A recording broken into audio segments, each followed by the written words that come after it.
Good morning, good evening, good afternoon, wherever everybody is. We celebrate fathers and mothers every day and each day, but very specially, I want to mention my father, Janab Rifat Sarosh, my father-in-law, Janab Qudratullah Khan Sahab from Agra, and my two brothers, Javed and Naved, and my son Ahmar, and my son-in-law, Hamid.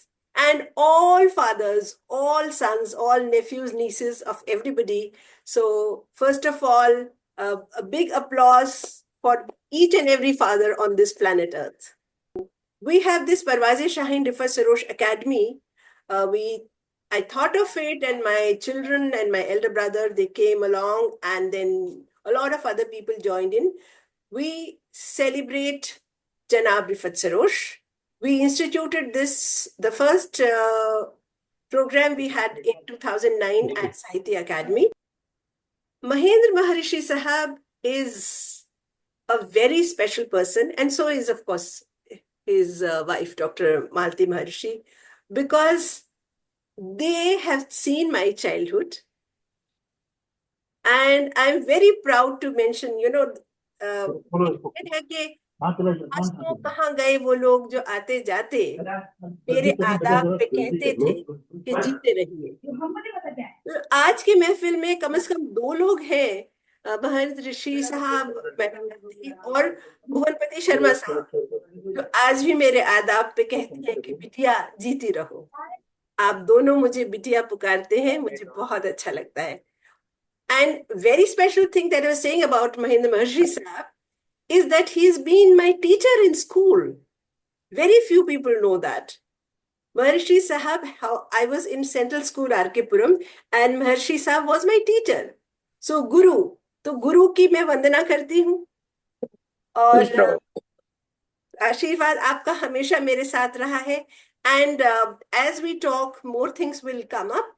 So one line introduction that he has contributed a lot in Doordarshan to media, and I invite Mahendra Maharshi Sahab to say a beginning word, and then I will want to talk to Dr. Malti Maharishi also.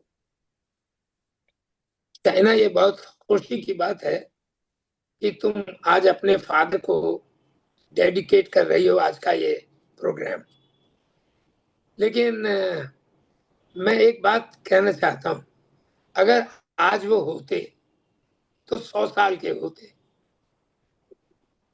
उनका जन्म 1926 में हुआ था और वो मेरे से 15 साल बड़े थे. और उनका नाम बहुत कम लोग जानते होंगे. सब लोग उनको सरोज के नाम से जानते होंगे, पहचानते होंगे, लेकिन मैं उनको उनके ओरिजिनल नाम से जानता हूँ. अब तुम पूछोगी कैसे, तो मैं बताऊं कि उनका नाम था, जो है, कहना चाहिए था तो कहना के नहीं बनता, नाम है सैयद शौकत अली. मुझे नहीं मालूम कितने लोग इस नाम को जानते होंगे, लेकिन मैं जानता हूँ. ये तो ये रहा. अब सवाल ये उठता है कि वो मेरे से 15 साल बड़े होते हुए भी मेरे दोस्त कैसे बने. तो मैं तुम्हें बताऊं कि जिस स्कूल का तुमने अभी जिक्र किया, अनिमा दास गुप्ता, वे म्यूजिक की टीचर थी और मुझे कल्चरल प्रोग्राम्स में बहुत इंटरेस्ट रहता था.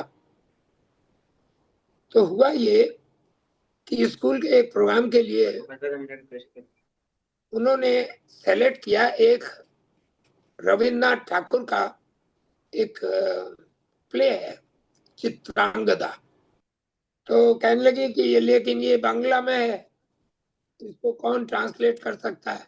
तो मैंने कहा मैं कोशिश करूंगा, आप बताएं मुझे तो मैं उसको कोशिश करूंगा. तो वो मुझे बताती जाती और मैं उसका ट्रांसलेशन हिंदी में करता जाता और वर्स फॉर्म में भी करता था.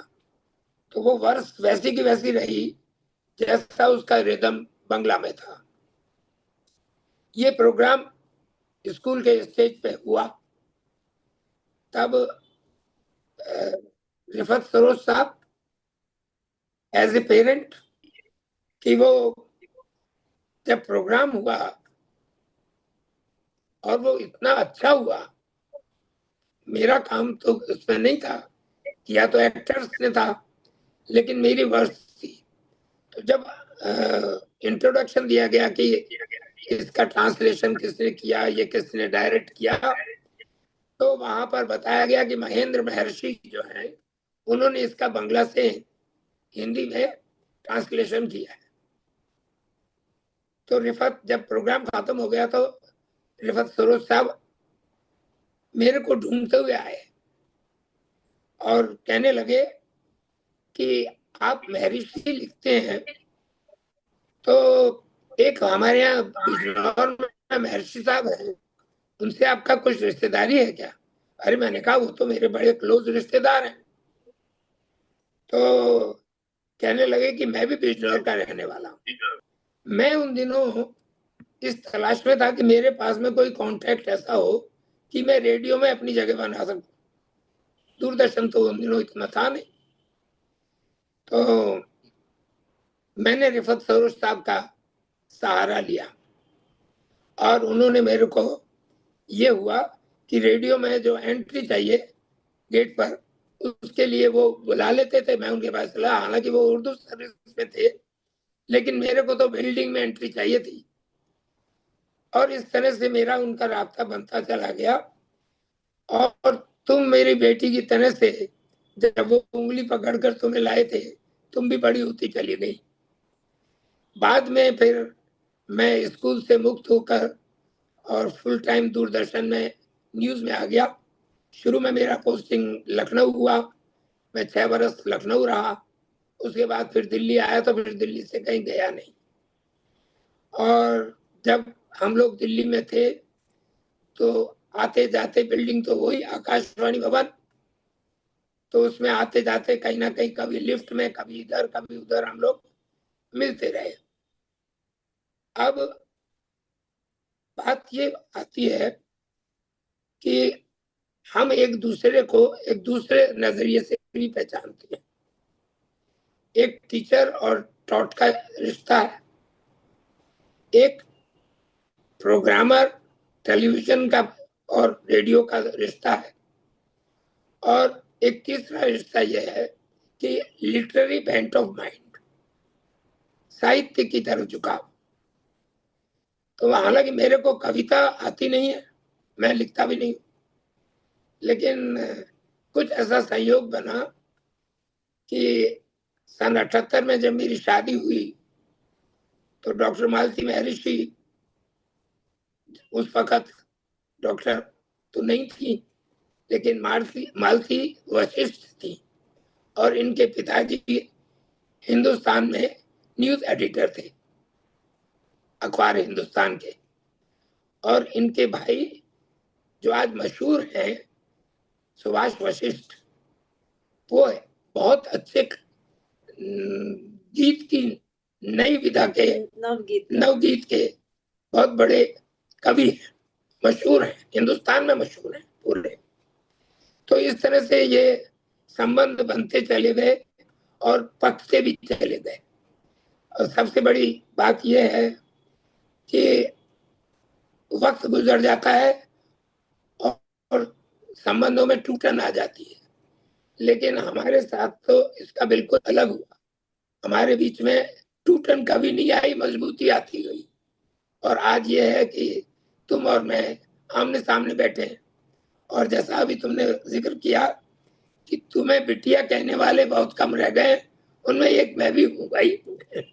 जी, आप हैं, आप हैं। और इस वक्त मैं इतनी खुश नसीब हूँ कि इस वक्त 4 मेहमान हैं मेरे, और आप ही लोगों से सीखा है सब कुछ।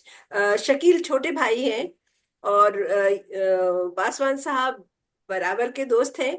लेकिन जो महर्षि साहब और भुवनपति शर्मा साहब हैं, ये दोनों मुंह भर के मुझे आज भी बिटिया कह के ही बुलाते हैं, या सोशल मीडिया पे भी कभी होगा तो बिटिया कह के ही आशीर्वाद आता है। मैं बहुत खुश नसीब हूँ इस मामले में, बहुत ही ज्यादा। और मैं बहुत लंबी, आपने कहा डैडी, बहुत सही है, डैडी अगर होते तो आज 100 साल के होते। और मेरी तो कोशिश यही है आप सब लोगों के सहारे कि मैं अपने बाप जनाब रिफत सरोज का नाम जिंदा और पाइंदा रखूं। उनका मैसेज जो है, उनकी जिंदगी जो है, उससे हमें मैं सीखती हूँ और आगे अगली पीढ़ियों तक भी पहुंचाती हूँ, अपनी बेटी शाजिया और अपने बेटे अहमद के सहारे, या उनकी उनसे सहयोग मिलके जिसे कहते हैं। तो अगली बात मैं पूछना चाहूंगी डॉक्टर मालती से। तो आपके पास क्या यादें हैं डॉक्टर मालती? मेरे पिता महर्षि जी ने बताया ही आपको कि हिंदुस्तान में थे, न्यूज एडिटर एडिटर थे, और एक बड़े ईमानदार और बड़ा, मतलब आप ये सोचिए, एक छोटी सी आपको मैं एक घटना बता सकती हूँ। जी। दो बातें हैं।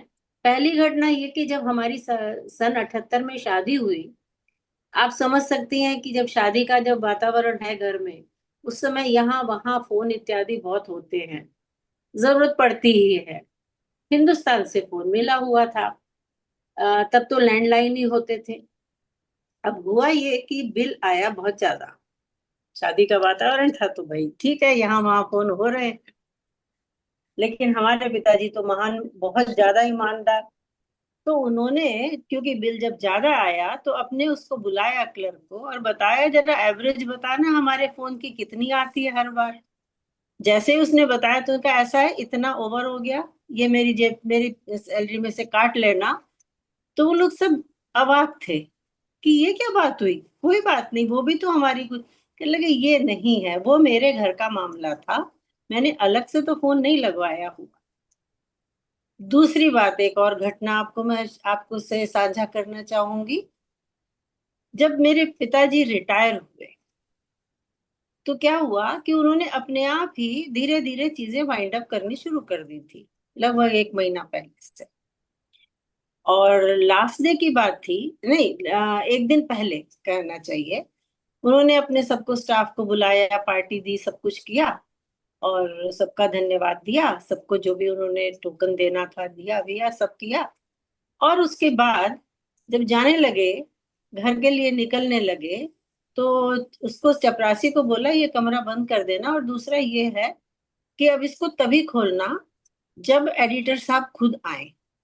तो उसने कहा साहब आप कल नहीं आएंगे, आप ऐसा क्यों, आप क्या छुट्टी पर हैं? उन्होंने कहा नहीं भाई, मैंने यहाँ से सब समेट दिया है, अब मैं परसों से तो नहीं आऊंगा।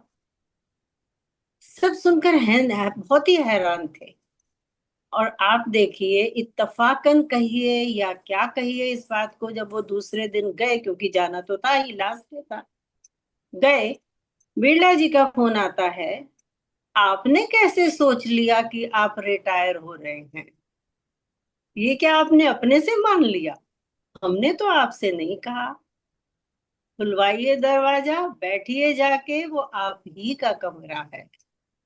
तो ऐसी शख्सियत, वो उस जमाने की शख्सियत थी। और आज ऐसा लगता है मानो वो सांचे जिनमें वो लोग बड़े हुए थे, जिसमें वो लोग यहाँ पर इस पृथ्वी पर आए थे, ये कहे, वो सांचे ही मानो ईश्वर ने तोड़ दिए हैं। आज तो जो बदला माहौल है, आप समझ सकती हैं। बहुत तो सही ये, फरमाया डॉक्टर मालती आपने। और क्या क्या यादें सामने आ गई जी जी, उन हाँ, अजीम लोगों की, उन महान लोगों की। जी, And you know, I mean, I get goose pimples thinking about how the world has changed. Those were different times. Parents found somebody for you and they got you married. I got married in 1979. Imagine. क्या, ओ, Yes. And there is this English news reader, a very decent lady, Neeti Ravindran, if हाँ you हाँ, remember her name. I was in जी, charge of, you know, this has triggered this memory. I was in charge of English talks in radio. I was selected for English programs. She used to come as a commentator. जी, So there was this mention. I was on leave. My 13-year-old daughter had fallen ill or something. So when I came back, she said, what happened? She used to come to do commentaries. So I said, you know, I have a 13-year-old daughter and I had to take leave because I had wanted to be with her. She was seriously ill. So she said then that were you a child bride? क्या आप बालिका? Because उस जमाने में, उस वक्त मेरी 13 साल की बच्ची थी। मैंने अपनी शादी के 10 साल बाद यूपीएससी फेस करके और हाँ। रेडियो ज्वाइन किया। तो वाह वाह। ये भी एक किस्सा है। बड़ी मेरी बेटी है, मेरी जी छोटी औलाद। वो जी। पहले दिन स्कूल गया था और उस दिन पहले दिन मैं दफ्तर गई थी। अच्छा। जी, तो मेरे स्कूल गोइंग बच्चे थे जब मैंने यूपीएससी फेस करके ऑल इंडिया रेडियो में सेलेक्ट होके ज्वाइन किया। उस जमाने में दूरदर्शन और रेडियो की हाँ इंटरव्यूज जी। एक साथ ही हुआ करते थे। जी जी। तो बातें तो एक बात मैं कहना चाहूंगी कि ये जो केवी वाले होते हैं ना, केंद्रीय विद्यालय वाले, इनमें कुछ तो है जो क्योंकि मैं भी वहां पढ़ाती रही हूँ, जी है ना, वहीं पढ़ाती थी। और सेक्टर 8 में भी मैंने काम किया है। जी तो कुछ तो है केवियंस का, जी। एक अलग ऑरा तो है आज भी, है ना, आपको देखकर भी महसूस हो रहा है और आपकी बातों से भी, है ना। आपकी जर्रा नवाजी, बहुत शुक्रिया। बहुत शुक्रिया डॉक्टर जी मालती। और बहुत शुक्रिया, आपने अपने वालिद साहब की यादें जो हमारे साथ साझा की। और बातें होती रहेंगी। और बताइए अपनी दूरदर्शन में कार्यरत होने का। और मेरे भाई, मेरे बल्कि छोटे भाई नवेद सर, नवेद, हाँ, जिनका नवेद। नाम लिए बिना मैं नहीं रह सकती। तो जी, उससे पहले एक शेर याद आ रहा है जो जो हमारे वालिद साहब ने लिखा था, बहुत ही खूबसूरत है कि पढ़ दो। रक्सा है नवेद की आंखों में मुस्तकबिल के रोशन खाके। रक्सा है नवेद की आंखों में मुस्तकबिल के रोशन खाके। जावेद, शबाना, शाहीना, सब मिलकर हंसते हो जैसे, सब वाह, मिलकर हंसते हो जैसे। सुंदर, तो बहुत जो उन्होंने सुंदर। वाह। हमें हमारी घुट्टी में डाला, आज भी हम चारों इतने बूढ़े बूढ़े हो गए हैं लेकिन सब मिलके हंसते हैं, सब जुड़े हुए हैं। जी महर्षि साहब। अब मैं रिफत सरोज साहब की पर्सनल बातों पर भी आता हूँ, जैसा इम्प्रेशन मैंने लिया उनका। देखिए, वो बिजनौर के थे और वो कस्बाई इन्फ्लुएंसेस उनके ऊपर था, लेकिन जब उनका व्यवहार होता था तो ये लगता ही नहीं था कि ये आदमी कस्बाई जिंदगी से ऊपर उठकर यहाँ रेडियो तक पहुंचा है। उनकी बात करने की बात करने का तरीका, लहजा, मोहब्बत दिखाना, समझाना, ये इस तरह की चीजें थी जो ऐसा लगता था कि ये आदमी किसी बहुत बड़े साहित्यिक बैकग्राउंड से आया है।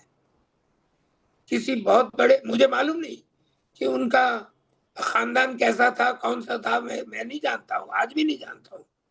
लेकिन वो एक खानदानी व्यक्ति थे क्योंकि उनका व्यवहार वैसा था। वो बहुत सरल थे। वो, मैं अगर सही शब्द का इस्तेमाल करूं तो वो समझदार लेकिन भोले आदमी थे, बहुत भोले थे। उनका भोलापन मैं आज भी याद करता हूं तो लगता है कि भाई, रिफत सरोज 15 साल बड़े और मेरे दोस्त, यानी उन्होंने कभी ये बड़े और छोटे उम्र का लिहाज नहीं रखा। उन्होंने सदा जो है ऐसा रखा जैसे दोस्ताना हो, और उसमें कभी किसी तरह की कोताही नहीं संबंधों में। मैं भी इज्जत करता हूँ, आज भी करता हूँ, लेकिन उन्होंने मेरी इज्जत की, ये बहुत बड़ी बात थी।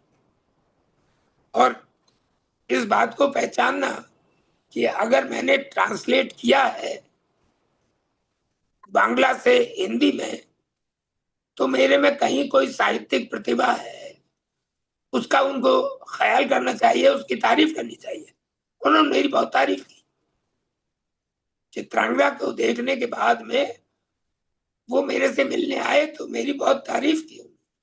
बाद में भी मिलते थे तो कह देते थे, भाई मेरे को चित्रांगदा याद आती है, तुम्हें देखता हूँ चित्रांगदा याद आती है।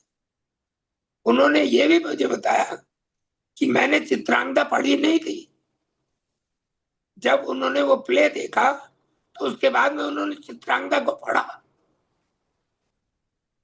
और इस बात का जिक्र किया करते थे कि तुमने इतनी अच्छी ट्रांसलेशन की उसकी कि वो उसके बराबर आ गई। मुझे बहुत अफसोस है आज अनिमा दास गुप्ता भी नहीं है, और जो चित्रांगदा की मैंने ट्रांसलेशन की थी वो कहीं कॉपी भी नहीं है, कहीं वो मिल जाए ऐसा नहीं है, वो भी खत्म हो गई। उस वक्त लापरवाही थी, ये सोचा ही नहीं था कि हम क्या करते हैं और इसे बचा के रखना चाहिए। तो मेरा आज की अगर बात को मैं कंक्लूड करूं तो मैं यही कहना चाहूंगा कि हमें अपनी विरासत को कभी टालना नहीं चाहिए, उसको उसी वक्त संजो लेना चाहिए, उसे प्रिजर्व करके रख लेना चाहिए, क्योंकि विरासत एक बार हाथ से छूटी तो लौटती नहीं।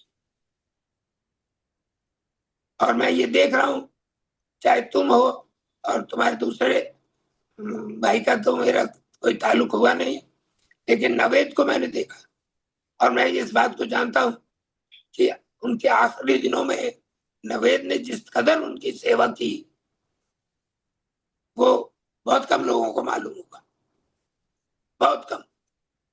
महर्षि मैं साहब, जानता आपने इतनी प्यारी प्यारी और ऐसी यादें सामने लाके खड़ी कर दी कि दो तीन बातें एकदम से जहन में आ रही हैं मेरे, मैं साझा करूंगी कि जब सबको मालूम है डैडी ट्रेन से उनका एक्सीडेंट हुआ था और हाँ पैर उनकी तकलीफ और वो लंबी बात, तो हम चारों बहन भाई, न सिर्फ नवेद, जावेद मेरे बड़े भाई, शबाना मेरी बड़ी बहन, मैं और नवेद, हम चारों ऐसे थे कि, और जब हम लेके गए थे उन्हें तो उन्होंने कहा था कि शायद ही बचे और कभी हो सकता है कि लेटे ही रहें। और अल्हम्दुलिल्लाह उसकी ऊपर वाले का मेहर कि वो 9 साल तक जिए और चले भी, सब कुछ किया, हर चीज की, बस एक छड़ी हाथ में आ गई थी। तो उन्होंने, डॉक्टर्स ने ये कहा कि हम 21 दिन बाद डैडी को घर लाए, और डॉक्टर्स ने कहा कि हमने ऐसे बच्चे नहीं देखे। एक वक्त में हम चारों में से 2 बच्चे उनकी पट्टी पे हमेशा खड़े रहते थे, महीनों महीनों तक, जब घर चले गए तब भी। लेकिन मैं कहूंगी कि वो घुट्टी में डाला उन्हीं वालदैन ने, मेरी माँ सबिया, जिनको मैं जरूर जिक्र हमेशा करना चाहूंगी।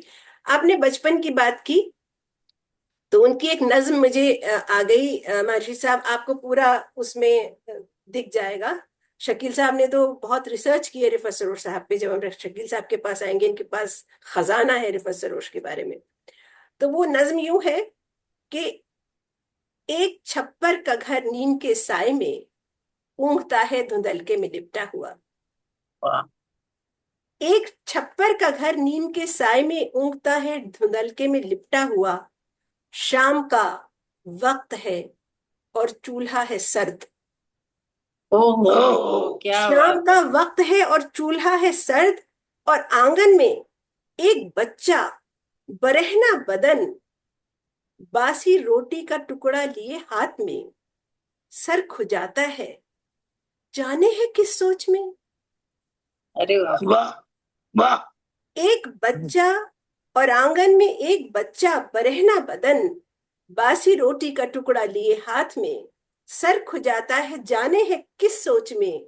और उसारे में आटे की चक्की के पास एक औरत, परेशान खातिर उदास। और बहुत उसारे बहुत में सुंदर। आटे की चक्की के पास एक औरत, परेशान खातिर उदास, अपने रुख पे लिए जिंदगी की थकन, सोचती है कि दिन भर की मेहनत के बाद आज भी रूखी रोटी मिलेगी हमें। ओहो। सोचती है कि दिन भर की मेहनत के बाद आज भी रूखी रोटी मिलेगी हमें। तुम हिकारत से क्यों देखते हो इसे, तुम हिकारत से क्यों देखते हो इसे दोस्त, ये मेरे बचपन की तस्वीर है। दोस्त, ये मेरे बचपन की तस्वीर है। बहुत सुंदर, बहुत सुंदर। बहुत शुक्रिया।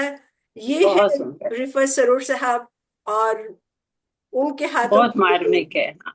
एकदम चित्र जो है ना वो सामने आ गया। जी, ये मैंने वही कहा कि चित्र मैं ऊपर से चित्रित कर सकती हूँ। और उनका बिल्कुल। आधा दीवान मुझे याद है, एक चौथाई तो शकील साहब को भी याद है वैसे। अच्छा। उन्होंने बहुत रिसर्च की है, जब इनकी बारी आएगी देखेगा ये क्या अजीम इंसान है, खूबसूरत सी इनकी मुस्कुराहट है। और जी। उनकी खुलूस की बात बताइए कि वो ऑर्फन थे, अपनी मेहनत से पढ़े महर्षि साहब, अपनी मेहनत से पढ़े। और एक जमाना वो था कि लोगों ने, जो घर के लोग थे, जो उनका अपना कोई भी नहीं था उनमें से, सब सौकेले थे, कि इसको जूता गांठने की फैक्ट्री में भेज देते हैं, मोची ओहो। बन जाएगा कम से कम। और उन्होंने लिखा अपनी खुदनविश में। तो हुआ ये कि रिजल्ट आया तो उन्होंने टॉप किया, और वो 8वीं क्लास का, और उसमें उनको वजीफा मिला। तो फिर मेरी दादी ने कहा कि नहीं, ये तो वजीफा मिला, अब तो शौकत को पढ़ाना है। और डैडी ने ये बताया हमें कि वो मेरठ रह के पढ़े उसमें, और फिर वो मवाने, नहीं तो उनको जूता कटवाने के लिए, मतलब मोची बनाने का प्लान था कि कम से कम अपना पेट पालेगा। तो वो कहते थे कि बेटा, कल जो इम्तिहान होता था उसकी किताब आज खरीद के लाता था, लैंप पोस्ट के नीचे बैठ के पढ़ता था। ये असल में मेरे बाप हैं, ये कोई कहानी नहीं है। पढ़ा, अगले दिन इम्तिहान दिया, सुबह जाके चोर बाजार में वो किताब बेची, अगले दिन के इम्तिहान की किताब खरीदी, पढ़ी, लैंप के नीचे, स्ट्रीट लैंप के नीचे बैठ के, और फिर इम्तिहान दिया। वहां से उठ के हमें, हम चारों को कहाँ पहुंचा दिया उन्होंने। इसकी तो मेरे ख्याल से मिसाल मिलना बहुत मुश्किल है। बहुत मुश्किल। बहुत मुश्किल है। आज मेरे को लग रहा है कि वो क्यों इतने हम्बल थे, जी। वो जी। क्यों इतने कंसिडरेट थे, वो क्यों इतनी मोहब्बत करते थे। बहुत ज्यादा। और वो जो आपने दोस्ती की बात कही, एक एक बच्चा ये समझता था कि वो हमें ही सबसे ज्यादा प्यार करते हैं, हम चारों से भी। वो अलग अलग यही कहते थे कि हम तुमसे सबसे ज्यादा प्यार करते हैं। हमें वही महसूस होता था, चाहे नवेद हो, चाहे जावेद, शबाना या मैं।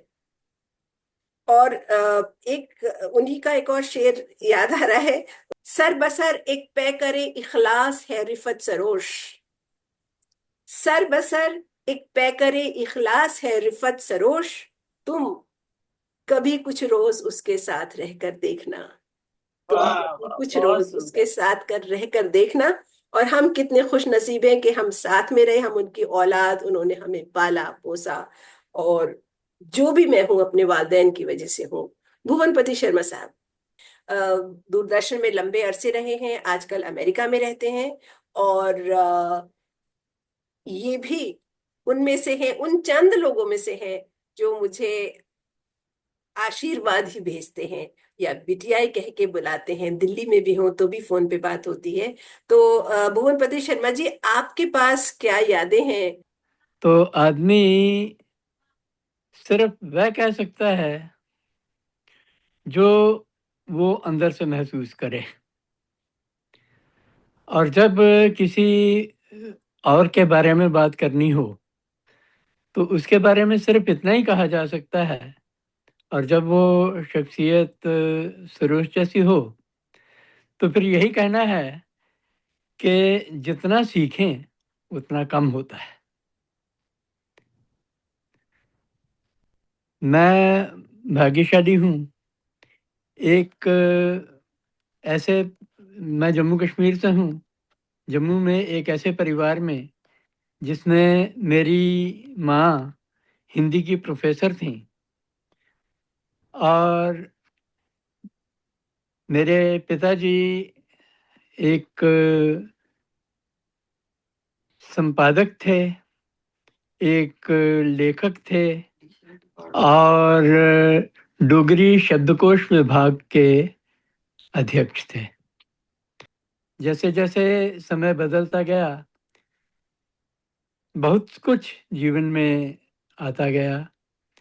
1975 में मैंने जब रेडियो ज्वाइन किया, उसके बाद 77 में मैं जालंधर में आ गया, जालंधर रेडियो में काम किया।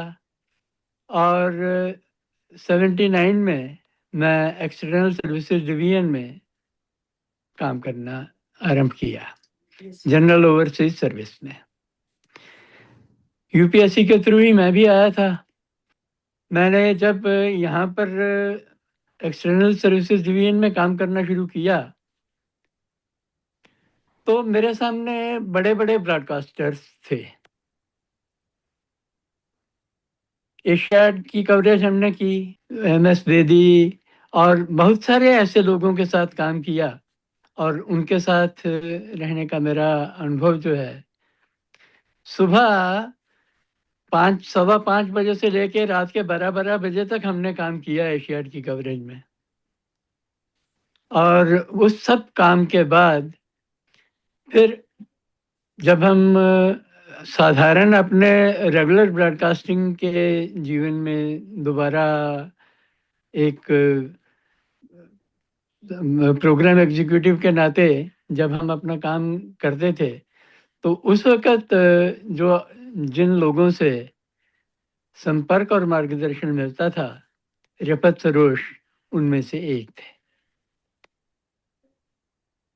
उनके साथ व्यक्तिगत संबंध बहुत गहरे नहीं थे, लेकिन वो मुझे अपना मित्र मानते थे, और उन्होंने अपने हस्ताक्षरों के साथ अपनी एक पुस्तक, जो शायद हिंदी में उनकी तब भी एक ही छपी हुई थी, गज़लों के रंग, वो उन्होंने मुझे भेंट स्वरूप भी दी थी।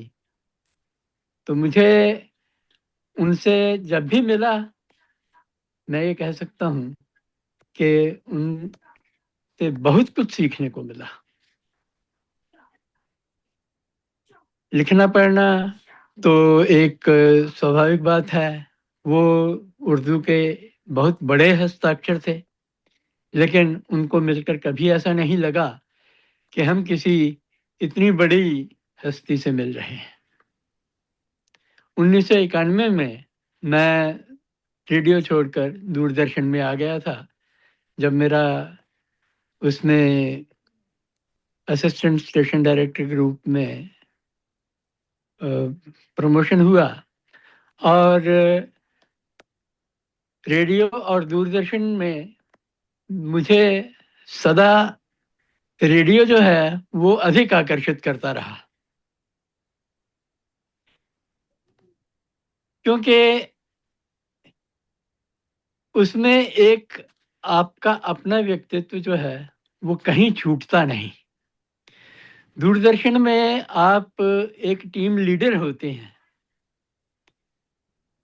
लेकिन जब तक आप प्रेजेंटर नहीं हैं, जब तक आप रोज सामने आते नहीं हैं, और जब तक आप आते हैं केवल तब तक आपकी पहचान रहती है। जब आप वहां से पर्दे से गए तो समझिए आप वो जो एक सीधा आउट ऑफ संपर्क साइट, आउट ऑफ साथ होता है वो वहां से भी जाता है। तो महेंद्र महर्षि भी इस बात से संभवतः सहमत होंगे कि जो कुछ आपको रेडियो देता है, दूरदर्शन आपको एक बहुत बड़ी पहचान देता है, आपको एक संपर्क देता है आपको, लेकिन जो आपका संस्कार करता है, जो आपको जीवन में कुछ मूल्य देता है, वो आपको रेडियो देता है। और मुझे उसी परंपरा में जीने और रहने की आदत है। महर्षि सर, आप कुछ कह रहे थे? नहीं, मैं यही कह रहा था कि दूरदर्शन जो है ना, वो out of sight, out of out of mind. Mind. Yes. Bhuvanpati Sharma साहब की एक बात, आप लोग तो दिग्गज हैं, मैं क्या, मेरी बिसात क्या। लेकिन जब मैं यूपीएससी की 86 बैच की हूँ, और सब कुछ होते हुआ थे, यहाँ पोस्टिंग वहां पोस्टिंग, दो बच्चों की माँ, उस सब मरहले से गुजर के मैंने 89 में रेडियो ज्वाइन किया। तो जब मैंने यूपीएससी का इंटरव्यू में थी, तो उसमें आखिर में वो शायद वो हर एक से सवाल ये पूछते होंगे कि अगर आपका सिलेक्शन हो गया, सो which organization would you want to join, AIR or Doordarshan? So I said AIR. There were 5 panelists and they were all taken aback. And they said, we have been asking this question to every second candidate, and everybody has opted for Doordarshan. Why have you opted for AIR? Or why we'll put you where you want, wherever we want if we select you, but why? Give us the reason. So obviously, I don't want to go into the details. I gave them the reasons, and they put me in AIR. But that is true. AIR, you can build your own personality. It's, a rapport with the listeners which never breaks. That's what I feel. And in teaching also, and I'm now a professor of communication and broadcasting, you know that. Radio has given me my first drop of milk. Yesterday I was talking to Mr. Gangesh Gunjan also. तो आप देखिएगा कि जो भी लोग radio से दूरदर्शन में गए वो और कुछ हो ना हो, शब्द शिल्पी अवश्य रहे। उनके पास एक संवाद की भाषा रही है, एक संवाद का हुनर है, और इस हुनर में आप बेटा एक बहुत सारे लोगों से बात हो रही है। अजय मेरे आपको आशीर्वाद है जी। हाँ, हाय नमस्ते, आशीर्वाद है आपको जी। आ जाइए। हाँ बेटा, मैं बात करता हूँ। दादा कह रहे हैं कुछ बातें।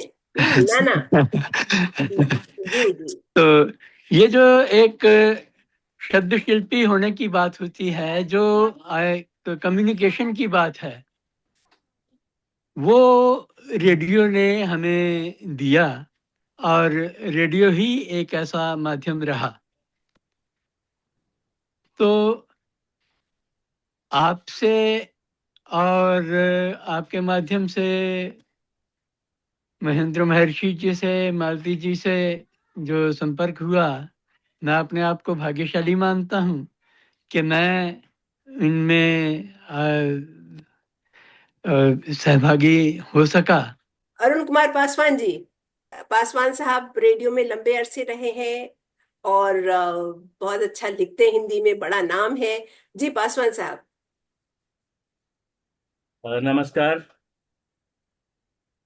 प्रोफेसर साहना जी। सबसे पहले तो मैं आपको इस बात के लिए धन्यवाद करूं कि आज के इस कार्यक्रम में आपने आदरणीय महेंद्र महर्षि जी, मैडम मालती महर्षि जी, भुवनपति शर्मा साहब और शकील साहब के साथ एक बातचीत का जो अवसर दिया है, ये जीवन में ऐसा अवसर कभी कभी मिलता है।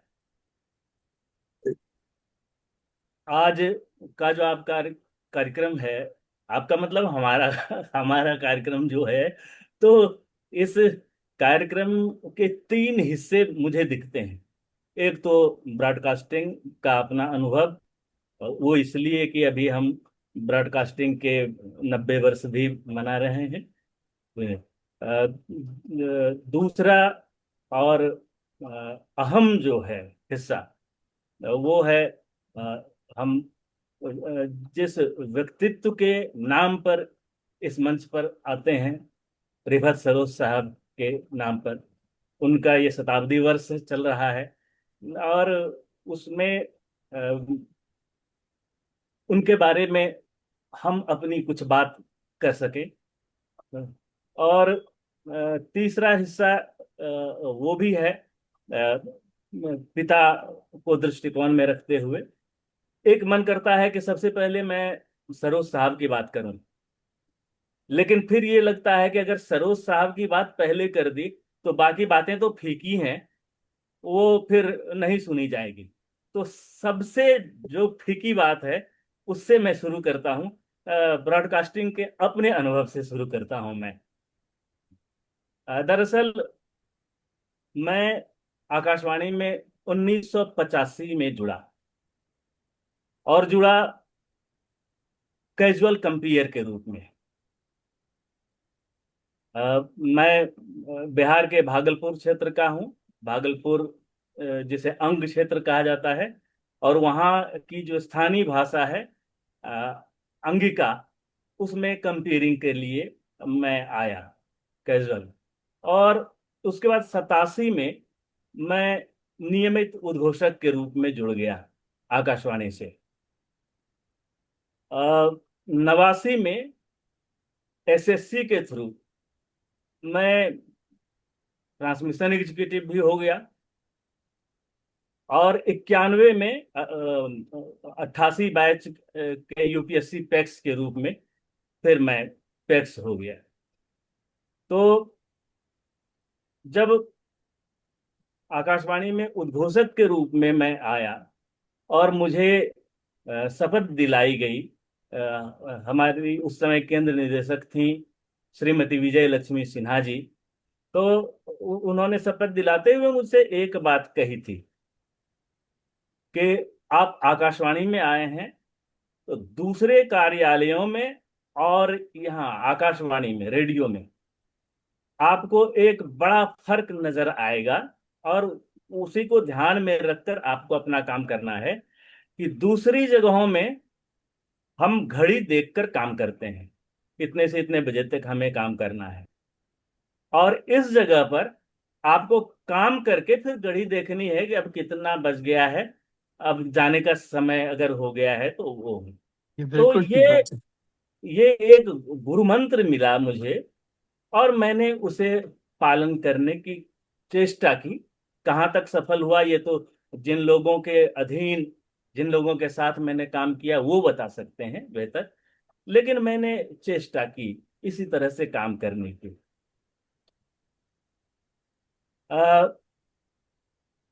सरोज साहब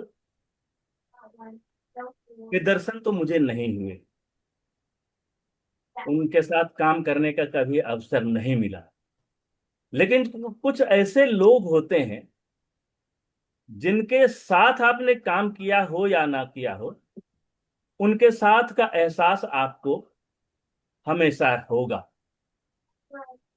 तो मैं जब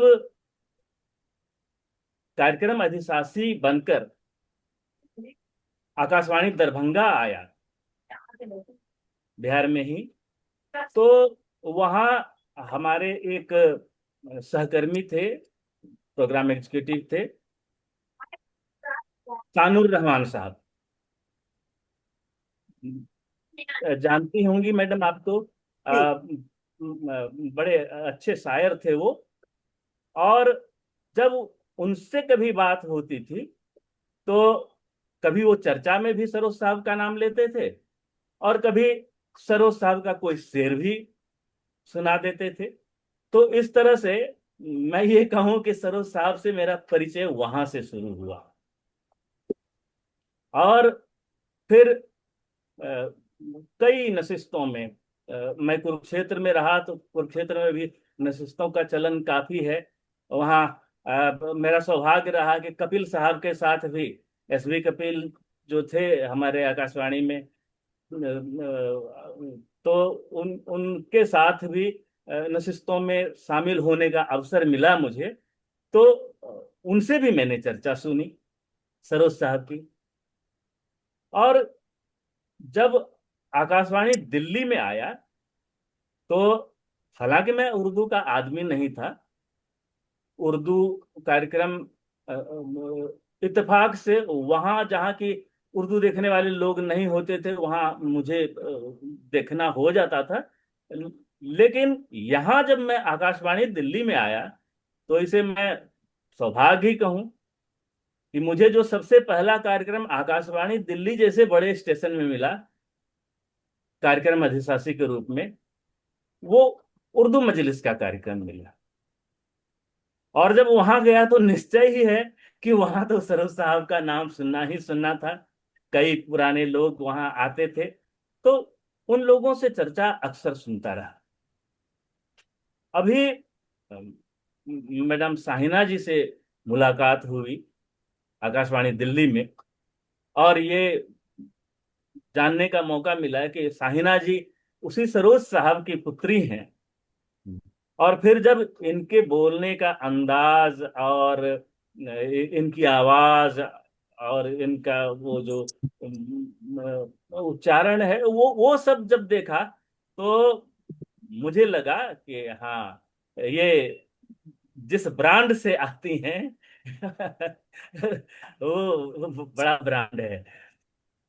तो मैंने देखा कि जैसा भुवनपति साहब ने भी कहा और महर्षि साहब ने भी कहा, और जहां तक मुझे ध्यान आ रहा है कि पिछला जो कार्यक्रम दिल्ली में आपने किया था, तो उसमें शायद शकील साहब को भी हमने सुना है। जी जी, 30 नवंबर दो जी, हजार छब्बीस 25 को जो हमने 25 को। कार्यक्रम किया जी था, जी शकील साहब जी ने जी। एक बहुत अच्छा मकाला पेश किया था। और अभी मैं पढ़ रहा था उनके बारे में, बागेश जी के कुछ अनुभव पढ़ रहा था, जो संगीत विभाग में थे महानिदेशालय में। उनकी बात पढ़ रहा था उनके बारे में। और बाबा कानपुरी जी हमारे कवि मित्र भी हैं, और एक नागरी लिपि परिषद में हम लोग साथ साथ भी हैं, कार्यालय में, कार्य समिति में। तो इन लोगों से पहले भी चर्चा सुनी, और उन लोगों का लिखा भी मुझे पढ़ने और सुनने को मिला। बाबा कानपुरी ने तो उन पर एक कविता सुनाई। उनके जीवन के बारे शायर में। सरोज कवि कलमकार, जी जी जी साहित्य शिरोमणि, जी जी जी जी सृजनहार, जी ये जी। बाबा हाँ, कानपुरी ने लिखा है जी। जी। और जो मतलब के बागेश जी ने जो लिखा है, उसमें एक इंसान के रूप में उन्होंने जो बताया है उनको, और यही बड़े लोगों की पहचान होती है। क्योंकि जो छोटे लोग होते हैं वो बड़े कद वालों के पास जाने की हिम्मत नहीं करते हैं, लेकिन जब बड़ा कद वाला कोई व्यक्ति झुककर उसके कंधे पर हाथ रख के कुछ बात करता है, तो उस आदमी में जो एक तेज आता है, वो तेज देने की क्षमता सब में नहीं होती है। वो क्षमता सरोज साहब में थी। ये उनसे हमें पता चला। तो उनकी कुछ रचनाएं जो मुझे अच्छी लगती हैं, वो मैं जरूर इसमें पेश करूंगा। ये मेरा पूरा नाम आप लोग सब जानते हैं, अरुण कुमार पासवान मेरा नाम है। और पासवां और पासवां, ये एक एक ही शब्द होता है। तो वो एक नज्म उनकी, वो पासवां वाली नज्म मैं आज यहाँ रखना चाहता हूँ। स्वागत है। ऐ वतन, ऐ वतन, हम तेरे पासवां। ऐ वतन, ऐ वतन, हम तेरे पासवां। ऐ चमन, ऐ चमन, हम तेरे बागवां। चांदनी धूप बादल बरसती घटा, हर नजारा हसी, हर अदा दिलरुबा। गुल व दामा तेरी दिलनसी दारियां। ऐ वतन, ऐ वतन, हम तेरे पासवां। बहुत सुंदर। बहुत सुंदर, बहुत सुंदर। तेरी तहजीब गुलदस्ताए जिंदगी, तेरी तारीख आईनाए जिंदगी। हर वरक आदमियत की है दास्तां। ऐ वतन, ऐ वतन, हम तेरे पासवां। खूने दिल से सजाते रहे हम तुझे, रस के जन्नत बनाते रहे हम तुझे। तुझको हसरत से देखा किया आसमां। ऐ वतन, ऐ वतन, हम तेरे पासवां। ऐ बहुत वतन, बहुत सुंदर। ऐ वतन, बहुत सुंदर। हम तेरे पासवां। और अ, सरोज साहब ने कहा है, अपनी तरफ से कहा है कि अ, आवाज के कारण तो वो आए, रेडियो में आवाज के कारण आए, और उनकी आवाज तो मैंने सुनी। भले ही उनके सामने बैठकर नहीं सुनी, लेकिन उनकी आवाज मैंने उनकी रिकॉर्डिंग सुनी है। तो वो आवाज जो है, वो आवाज उन्हें ले आई आकाशवाणी में। लेकिन वो खुद कहते हैं कि बात करने का तरीका मुझे रेडियो ने दिया। और उसके बाद रेडियो को और साहित्य को उन्होंने बात करने का, लिखने का सलीका दिया। मैं पढ़ रहा था उनके बारे में कि उन्होंने करीब 65 किताबें लिखी। अगर अगर ये मेरी जानकारी सही है, तो करीब 65 किताबें लिखी। उस जमाने में जो व्यस्तता हुआ करती थी आकाशवाणी के कामों में, उसमें रहते हुए 65 किताबें लिखना ये साधारण बात नहीं है, बहुत बड़ी बात है मुझे। और उनकी हर किताब, उनकी हर नज्म, उनकी हर गजल, वो जो भी है वो मतलब कि ऐसे जैसे कि लिखकर छपाने की गिनती पूरी करने वाली नहीं है। वो है अपनी मील के पहचान है। पत्थर के रूप में, मील के पत्थर के रूप में वो चीजें आई हैं। तो उस व्यक्ति को आज इस मंच से याद करने का जिसे सौभाग्य मिला, वो व्यक्ति बहुत सौभाग्यशाली है। और मैं इसलिए अपने को सौभाग्यशाली मानता हूं। हम और सभी मैं, सौभाग्यशाली। जी जी जी, और मैं अब चाहता हूं कि शकील साहब, जिनकी बातें बड़ी ही प्यारी लगती हैं सुनने में, उनको बहुत अब मैं, सही कहा, पासवान साहब ने बहुत सही कहा। Doctor Shakeel Akhtar at the moment is, I think, uncomparable because he has worked in All India Radio for a very long time. He has headed the Jamia Radio for a very long time. And he is a scholar in his own right. He has done a lot of research, and he has done a lot of research on Janab Rifat Sarosh. So I'll stop myself. And as Paswan Saab just mentioned, the last thing that I heard from him was when I organized this 100 Years of Rifat Sarosh at India Habitat Center on the 30th of November 2025. He read a very beautiful, absolutely beautiful thing. मैं Rifat Sarosh हूँ. So, Dr. Shakil Akhtar, please come up with whatever you want to say, and welcome. सबसे पहले सुनने वालों को मेरा आदाब कबूल हो, और मैं बहुत खुशकिस्मत समझता हूँ कि आज इतने सीनियर ब्रॉडकास्टर्स के साथ एक बहुत ही खाकसार, बहुत ही कम मालूमात रखने वाला शख्स आपके साथ मुखातिब हो रहा है। और जैसा कि अभी जिन लोगों से आपने सीखा, उनसे मेरा कोई मैच नहीं है कि इस पूरे पैनल में सबसे जूनियर मोस्ट मैं हूँ। तो मुमकिन है कि कुछ गलतियां भी हो जाए तो माफ फरमाएं। और आप तो हमारी एक तरह से सीनियर भी हैं, आपसे सीखा भी है। और जो रिफत सरोज बिनत यानी कि शाहीना खान हैं, तो आपके अंदर जो खूबियां हैं, आपने जिस तरह अपने वालिदैन को याद किया है, इसकी मिसाल दुनिया के खाके में बहुत कम मिलता है। इसके लिए तो हम आपको मुबारकबाद देते हैं, आपके तमाम अहल खाना को मुबारकबाद देते हैं कि अल्लाह ताला तमाम बाप को इस तरह की बेटियां, इस तरह के बेटे नसीब हों, जो उनके गुजरने के बाद भी। अब तो हालत ये है कि जीते जी माँ बाप की कोई अहमियत नहीं रहती, कोई इज्जत नहीं होती। आपको उनके गुजरने के इतने बरसों बाद तक उनको या इस तरह याद रखा जैसे कि वो अभी आपके साथ जीते हैं, अभी आपके साथ उठते हैं और बैठते हैं। बहुत बहुत आपको मुबारक हो और बहुत शुक्रिया इसके लिए। अपनी गुफ्तगू का आगाज में 2 पॉइंट्स पर करना चाहूंगा। एक ये कि थोड़ी सी रेडियो से मेरी जो वाबस्तगी रही है मैं उससे बता दूं। दूसरी ये कि रिफत साहब से मेरी क्या मामलात रहे, किस तरह मैंने उनको देखा, किस तरह चलते फिरते देखा, किस तरह उठते बैठते देखा, मैं जरा सा इन पर बात करना चाहता हूँ। तो मैं आपको बताऊं कि ये 1992 का जमाना था जब स्टाफ सिलेक्शन कमीशन के थ्रू मेरा अपॉइंटमेंट रेडियो कश्मीर श्रीनगर में पहली पोस्टिंग हुई। जब आप अपने अपॉइंटमेंट के बारे में बता रही थी कि जब आपसे ऑप्शन पूछा गया कि आप रेडियो में जाना चाहेंगे या टीवी में, तो खैर हमारे पास ये ऑप्शन नहीं था, वरना मैं भी यही कहता कि टीवी छोड़ के मैं रेडियो में जाऊंगा। तो मुझे अच्छी तरह याद है कि मेरा इंटरव्यू रेडियो जम्मू में हुआ था और शहरियार साहब वहाँ डायरेक्टर थे, और बीइंग ए डायरेक्टर वो हमारे रिक्रूटमेंट बोर्ड के चेयरमैन भी थे। उन्हीं के ज़माने में, उन्हीं की सरपरस्ती में मैंने इंटरव्यू दिया वहाँ पे और मेरा सिलेक्शन हुआ और मैं पहली बार रेडियो कश्मीर श्रीनगर चलाई। आपको ईमानदारी से बताऊं कि रेडियो में दाखिल होने से पहले मेरा रेडियो से कोई ताल्लुक नहीं था। मैं रेडियो के बारे में इतना जानता नहीं था, लेकिन जो ही रेडियो में कदम रखा तो जैसे लगा कि एक बहुत बड़ी दुनिया आबाद है, एक ठाटे मारता हुआ समंदर है जिसके तह में न जाने कितने आबदार हैं, न जाने कितने गोहर हैं, न जाने कितने लाल हैं। इनको तलाशना और अच्छी तरह तलाशना और इनको मंजर आम पर लाना बहुत जरूरी है। रेडियो कश्मीर का वो जमाना मुझे याद आता है कि टर्मवाइल का जमाना था।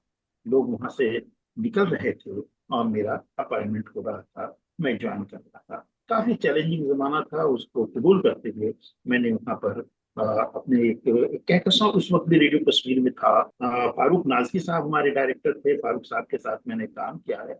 बड़ा ज़हीन आदमी, एक अच्छा ब्रॉडकास्टर वादी मीडिया था। अल्लाह उन्हें गरीब के रहमत करे।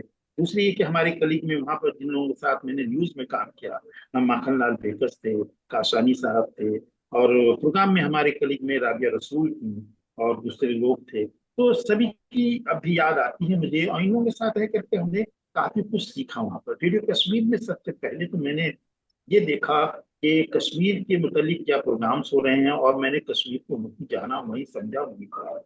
उसके कुछ दिनों के बाद मेरा उनसे ट्रांसफर हुआ और मैं ऑल इंडिया रेडियो की एक्सटर्नल सर्विसेज डिवीजन के उर्दू सर्विस में आ गया। उर्दू सर्विस में आने के बाद एक अलग एहसास हुआ, और दूसरे लोग एक एक कहकशां यहाँ भी उर्दू की आबाद थी, इनसे भी मैंने रेडियाई उस्लूब को सीखा कि रेडियो का जो अपना एक उस्लूब होता है, अपना एक स्टाइल होता है लिखने का, बोलने का, यह मैंने इन तमाम चीजों को जानना और पहचानना सीखा। यहीं रहकर मैंने कलकत्ता यूनिवर्सिटी के अंदर में पीएचडी की ब्रॉडकास्टिंग लिटरेचर इन उर्दू पर, और उर्दू के वो तमाम ब्रॉडकास्ट को मैंने पढ़ना शुरू किया, सुनना शुरू किया, जो ऑल इंडिया रेडियो ने मुख्तलिफ वक्त में ब्रॉडकास्ट किया था। एक बहुत बड़ा खजाना आज भी रेडियो के पास है। रेडियो से अलग हट करके डिफरेंट मैगजीन में है, जिसको समूह के रखना, जिसको बचा के रखना हमारे वक्त की बहुत बड़ी जिम्मेदारी है।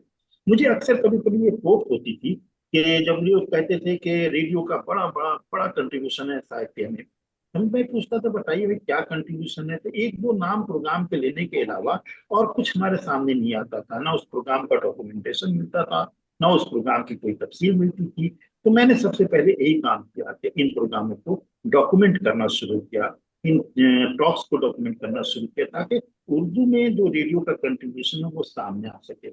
हमारे उस्ताद मोहतरम प्रोफेसर मुजफ्फर हनफी मरहूम, अल्लाह उन्हें गरीब के रहमत करे, मैं उनके अंडर में काम करते हुए एक दिन उन्होंने अब बातों बातों में बताया कि शायद तुम्हें पता ना हो कि रेडियो में रिफत साहब थे। तो मैंने पता किया तो पता चला नोएडा में रहते हैं। मैंने फोन किया, बातचीत की। एक भारी भरकम मोहब्बत भरी आवाज, लहजे में एक खनक के साथ उन्होंने कहा कौन। मैंने उस्ताद का नाम बताया, फिर अपने बारे में बताया। तो उन्होंने कहा कि जुमला था, मियाँ रेडियो से हो तो फिर पूछना क्या, आ जाओ। तो ये जो मोहब्बत थी, आज भी वो जुमला हमारे कानों में एक रस घोलता रहता है। ऐसा लगता है कि रिफत साहब मुझसे बिछड़ नहीं गए हैं, बल्कि रिफत साहब आज भी हमारी शख्सियत का एक हिस्सा है, और मैं उनकी शख्सियत से रोशनी पा करके अपने आप को निखारता रहता हूँ। मैंने जहां तक उनको देखा और समझा, इसी नोएडा में देखा, दिल्ली में देखा, और देखने के साथ साथ जब मैं रिसर्च कर रहा था तो उनकी तहकीकात को पढ़ना शुरू किया। उर्दू ब्रॉडकास्ट में जहां तक मैंने पढ़ा है, और दूसरी जबानों के ब्रॉडकास्ट के बारे में तो नहीं जानता, लेकिन इतना वर्सिटाइल राइटर हमें आज तक नहीं मिला। कहते हैं ना कि शायरी में आमद भी है, औरद भी है। तो रिफा साहब के पास दोनों खजाना था। आपको बताऊं कि उनकी जो अपनी शायरी है वो पूरी की पूरी आमद है। एक कैफियत तारी होती, वो शेर कहना शुरू कर देते कि ये दुनिया आनी जानी है, कोई दायम नहीं रहता, सदा खुशियां नहीं रहती, हमेशा गम नहीं रहता। फिर कहते हैं लहू को गर्म रखती है मसाइल की गिराबारी, दिले मुर्दा इसे कहिए कि जिसमें गम नहीं रहता। ये मैं सब आमद की। लेकिन आमद की शायरी के बाद जब वो रेडियो के लिए लिखते हैं, तो रेडियो में तो पूरा मामला और होता है कि हम उनसे रिक्वेस्ट करें, हम उनको बताएं, उनको स्कोप दें कि देखिए ये है, ऐसा लिखना है। तो एक दो बातों के बाद वो तैयार हो जाते हैं। तो उर्दू में उन्होंने जो कुछ भी ड्रामे लिखे, जो भी टॉक्स लिखे, इसके अलावा जो मज़ाहिया प्रोग्राम किए, वो सब हमारी उर्दू लिटरेचर का एक बहुत ही बेसहा कीमती खजाना है, जिसको हमें वक्त वक्त से दरियाफ्त करना चाहिए। खास तौर से मैं शाहिना साहबा से ये कहना चाहूंगा कि उनके जमाने में जो रेडियो के ड्रामे प्रोड्यूस हुए, अगर उन ड्रामों के रिकॉर्डिंग मिल जाए और उसके पोस्ट प्रोडक्शन, देखिए रेडियो ड्रामे की स्क्रिप्ट अपनी होती है, लेकिन जब वो प्रोडक्शन की सूरत में ढल जाता है तो उसमें बहुत सारी तब्दीलियां आ जाती है। अगर वो तब्दीली के साथ वो प्रोडक्शन स्क्रिप्ट में हाथ लगे या ऑडियो हाथ लगे, तो हम ट्रांसक्राइब करके उसको एक पूरी सौती मंजर के साथ, एक पूरी सौती नक्शो निगार के साथ हम उसको प्रिजर्व कर सकते हैं, और एक बड़ा रेडियो ड्रामे की तारीफ में उनका कंट्रीब्यूशन सामने आ सकता है। अब मैं बहुत ही बताऊं सुंदर तो सुझाव है। जी क्या बहुत फरमा रहे हैं? मैंने कहा बहुत सुंदर सुझाव है ये आपका, जी और तो बहुत। किया जाना चाहिए। और दूसरी बात ये कि उर्दू में एक तवील पोएट्री लिखने की रवायत है। नज़में लिखी जाती हैं, बड़ी बड़ी नज़में लिखी जाती हैं उर्दू में। रेडियो के अंदर हमारे दो तीन लोग थे ऐसे, जिसमें एक अमीर हनफी नाम है, एक नाम हमारे रिफत साहब का है, जिन्होंने बहुत तवील तवील नज़में भी लिखी हैं। आप पानीपत की नज़म पढ़ लीजिए, पूरी तारीख उन्होंने पानीपत की जंग के हवाले से बयान कर दी कि किस तरह हिंदुस्तान पर पानीपत का नक्श के जंग के जरिए पानीपत का नक्श कायम हुआ। इसके बाद उनको देखिए कि किस तरह उन्होंने ड्रामे प्रोड्यूस किए। और सबसे बड़ा कंट्रीब्यूशन जो हमें ये लगता है कि इस रेडियो में रहते हुए उन्होंने न जाने कितनी नस्लों की परवाह की है, कितने ब्रॉडकास्टर्स पैदा किए, कितने लोगों को उन्होंने रेडियो से आशना किया, रेडियो में बुला करके उन्हें बोलना सिखाया। मुझे कई वाकयात याद आते हैं कि लोग आलिम और आलम में फर्क नहीं कर पाते। एक साहब ने आलम की जगह आलिम लिखा, आलिम की जगह आलम पढ़ा, लेकिन उसको एडिट नहीं किया गया, बल्कि ये बताया गया कि पंजाबी लहजा है, इस लहजे में इसी तरह बोलते हैं, गोया उसको इसी तरह ब्रॉडकास्ट किया गया। ये वाकयात उनकी किताबों में आप पढ़ सकते हैं, देख सकते हैं। बम्बई की बज़माराइयाँ उनकी किताब है। अगर इब्तदाई तौर पर देखें तो पूरी बम्बई की जो उनकी ब्रॉडकास्ट की जिंदगी है, उस पूरी ब्रॉडकास्ट की जिंदगी को उन्होंने बम्बई के बज़माराइयाँ में पेश किए। उनको अगर हम क्लासिफाई करते हैं तो बहुत सी चीजें हमारे सामने उभर करके आती हैं। हमें उस रिफर सरोज को जानने पहचानने में मदद मिलती है, जो कभी अब नंगा अपने आंगन में खड़ा और बहुत ही बेबसी और बहुत ही लाचारी की जिंदगी गुजारता था। अभी शाहीना साहिबा ने जो नज्म पढ़ी थी, वाकई वो नज्म एक ऐसी नज्म है जिसको पढ़कर ऐसा लगता है कि हाँ, एक शायर किस तरह तसल्लुसी की हालत में रहकर अपनी जिंदगी को गुजारते हुए आगे बढ़ा और आज उस मंजिल पर पहुंचा है जहां हम उनको बैठ करके याद कर रहे हैं। ये नहीं कि शाहीना साहिबा के वालिद हैं तो वो यानी कि बहुत ही मेमोरेबल है, बल्कि मैं ये कहूंगा कि इंडियन ब्रॉडकास्टिंग की हिस्ट्री में वो एक सर्किल है, वो एक टर्निंग पॉइंट है, वो एक संगे मील है, जिनके बगैर हम इंडियन ब्रॉडकास्टिंग की तारीफ, खासतौर से उर्दू प्रोग्राम की तारीफ नहीं लिख सकते हैं। हर मोड़ पर हमें उनकी तहरीरों को देखना होगा, हमें उनको जानना होगा, हमें उन्हें पहचानना होगा। रिफत साहब सिर्फ एक शख्स का नाम नहीं, बल्कि एक इंस्टीट्यूशन का नाम है। उनके यहाँ नस्र भी है, नज्म भी है, रेडियो के हवाले से ड्रामे भी हैं। और मैं आपको बताऊं कि अब बहुत कम, उनकी जिंदगी में ही बहुत कम लोग ऐसे रह गए थे जो रेडियो के लिए गनाइया म्यूजिकल फीचर लिख सकते थे। लेकिन जिस चाबुकदस्ती के साथ, जिस महारत के साथ वो रेडियो के लिए म्यूजिकल फीचर लिखते थे, आप देख करके और सुन करके दंग रह जाएंगे। आज हमारे पास उर्दू में म्यूजिकल फीचर का कोई भी कलेक्शन सामने नहीं है, इसके सिवा ये दो चार मजामी या दो चार इस तरह के म्यूजिकल फीचर छपे हुए मिल जाएं आपको। लेकिन रिफत साहब के गनाइये में वो इतनी हकीकत पसंदी होती थी, इतना इतना इनकी तहजीब के साथ अपनी बात को रखते थे कि तबीयत अशश कर होती थी कि वाकई एक इंडियन ब्रॉडकास्टर जिसने बुखारी के साथ काम किया हो, जिसने जैसे कि अभी हम लोग अभी उर्दू नशरियात के 90 साल मना रहे हैं, 80 साल तो कम रह गए, है ना? तो रिफत साहब को 100 साल हो रहे हैं।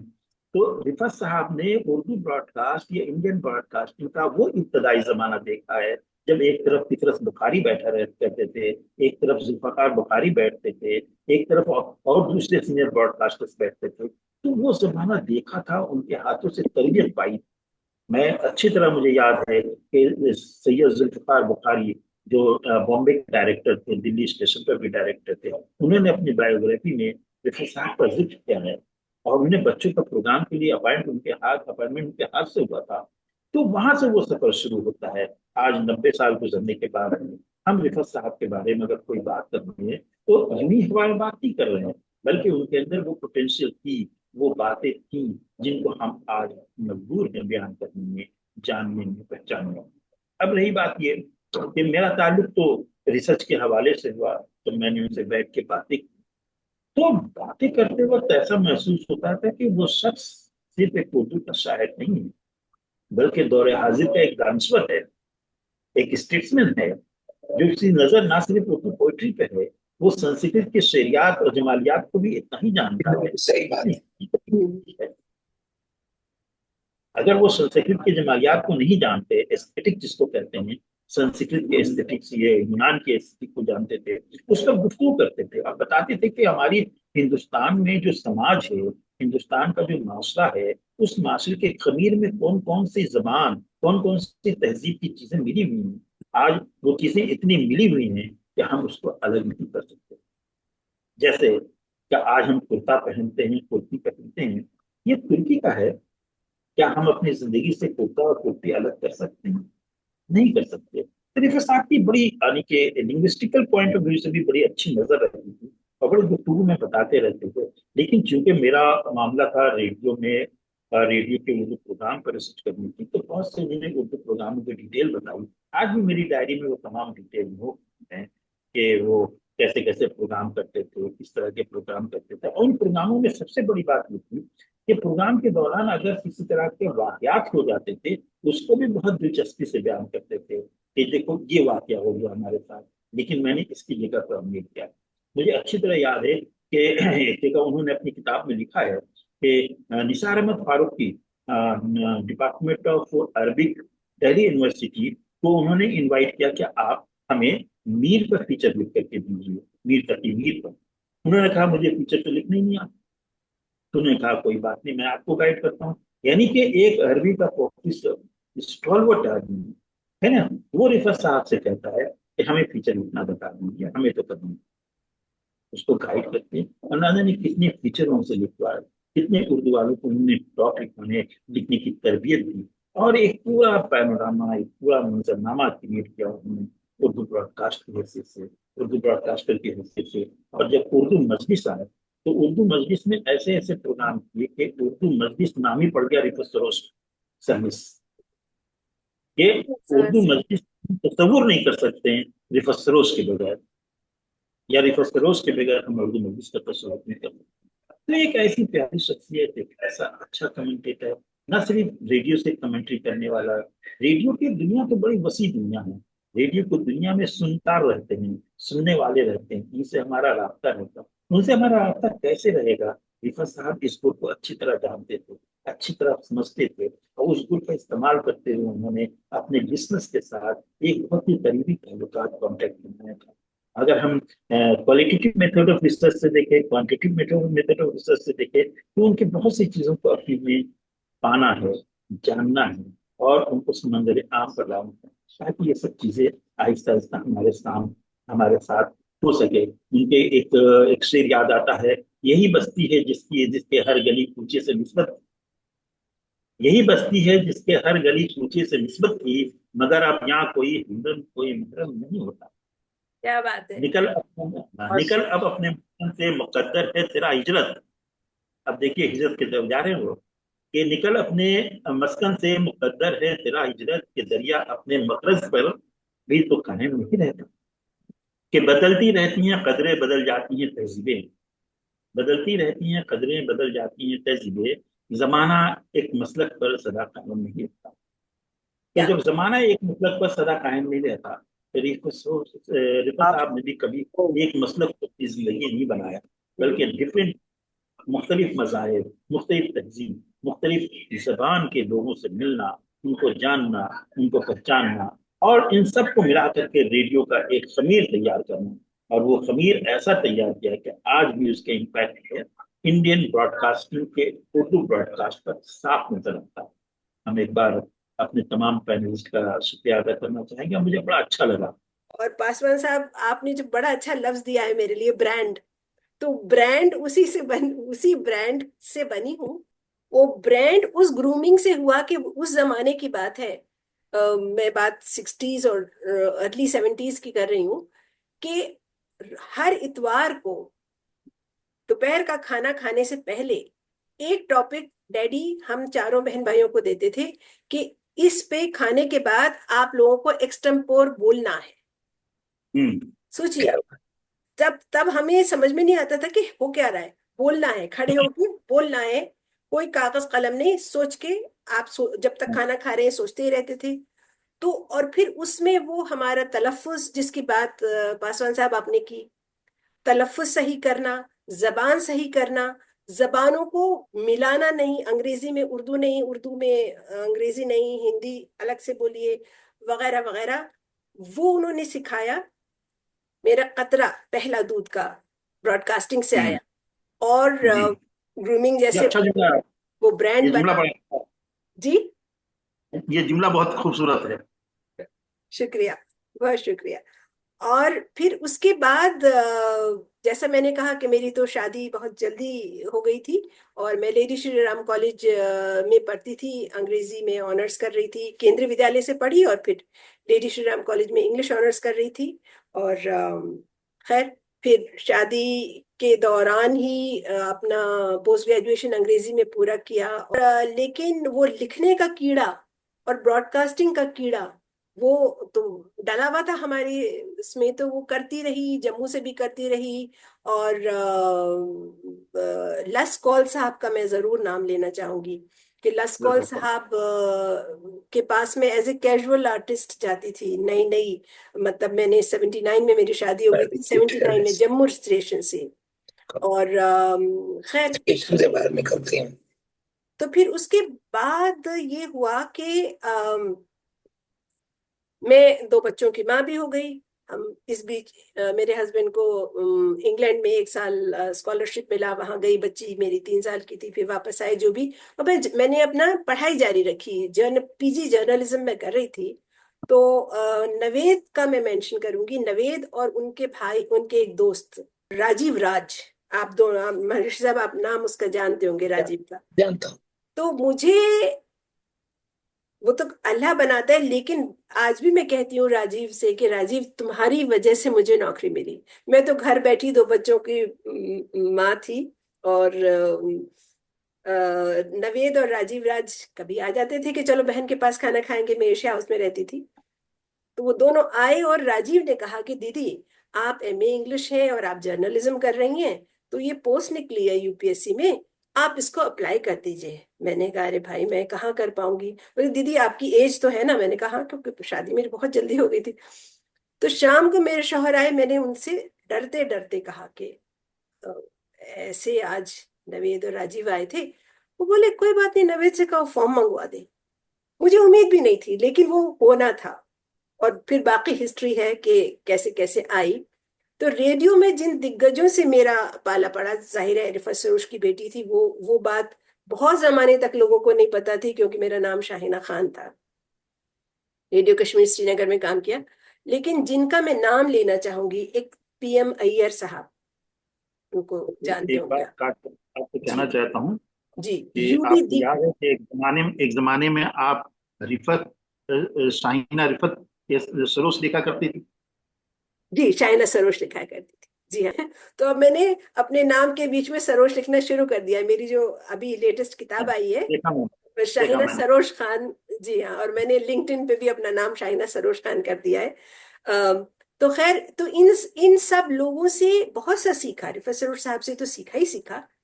पीएम अय्यर, यूडी दीक्षित, और गंगानाथ चतुर्वेदी, और गंगेश गुंजन साहब, और वीए मैगजीन साहब, ये वो लोग हैं जिन्हें मैं बहुत ऊंचे मकाम पे, और लस्कॉल साहब तो है ही, वो तो रेडियो में आने से भी पहले बहुत ऊंचे मकाम पे रखती हूँ। I am very very fortunate, I must say, that you all still give me so much love, and we अगर कांट अगर पुट इट। इजाजत दें कि 2 शेर सुना दूं उनका। एक तो ये पागल बरसात, एक तो ये पागल बरसात, इस पर हिज्र की लंबी रात। एक तो ये पागल बरसात, इस पर हिज्र की लंबी रात। कश्ती साहिल तक आई, फिर तूफान ने खाई मात। जिक्र खजा का निकला था, जा पहुंची फूलों तक बात। कैसी कैसी बहार आई यारो, पेड़ों पर है फूल न पात। अब देखिए, बात का लफ्ज इस्तेमाल कर रहा है एक शख्स, तो एक स्पोकन वर्ड की नब्ज को किस तरह पकड़ता है वो। सबके चेहरे झूठे हैं, कितना सिंपल सा, एकदम मीर की याद आती है ये मिसरा पढ़ करके, कि सबके चेहरे झूठे हैं, इससे करूं मैं जी की बात। ये दुनिया है। सबके चेहरे झूठे हैं, किससे करूं मैं जी की बात। जहर खुला है दिल में मगर होठों पर है प्यार की बात।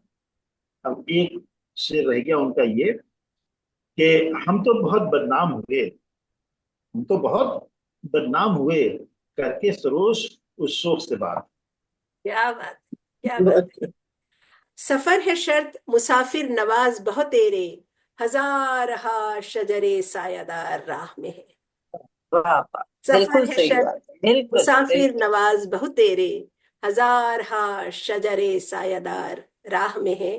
तो मेरे लिए आप वो सायादार वृक्ष हैं, वो सायादार शजर हैं, जिनकी छाया में मैं खुद भी अपने आप को महफूज मानती हूँ। और बहुत शुक्रगुजार हूँ, लफ्ज नहीं है मेरे पास। बेहद शुक्रिया। खुश रहो, खुश रहो। बहुत अच्छा आयोजन हुआ, यादगार रहेगी।